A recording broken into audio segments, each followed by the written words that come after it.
আসসালামু আলাইকুম রহমতুল্লাহ বারাকাতু। এটা টবের ভিতরে এই গাছগুলো হয় সাধারণত বাড়ির বেলকনিতে বা লন মরেজ এই গাছগুলো লাগানো যায়। আপনারা দেখতে পাচ্ছেন একটা গাছে অসংখ্য ফুল ফুটে রয়েছে এবং ফুলগুলো বেশ চমৎকার, মরিচের মতো পাতা দেখা যাচ্ছে, কিন্তু ফুলগুলো যে ফুটে রয়েছে অসংখ্য ফুল, দেখতেও খুব চমৎকার লাগতেছে।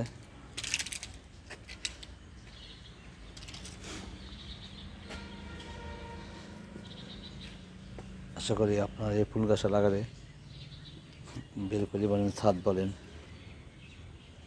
সুন্দর, অত্যন্ত সুন্দর দেখাবে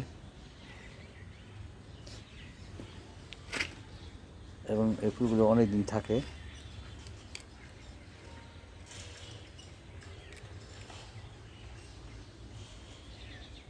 সবচেয়ে বড় কথা হলো, একটি গাছে যখন অসংখ্য এরকম ফুল ফুটে থাকে তখন শুধু ফুলই দেখা যায়, পাতা কম দেখা যায়। ফুলগুলোর কারণে এই গাছের বৈশিষ্ট্যটা এত ফুটে উঠেছে। আজ এ পর্যন্তই। আসসালামু আলাইকুম রহমতুল্লাহ বারাকাতু। ভিডিওটা ভালো লাগে থাকলে লাইক, কমেন্ট, শেয়ার, সাবস্ক্রাইব করবেন প্লিজ।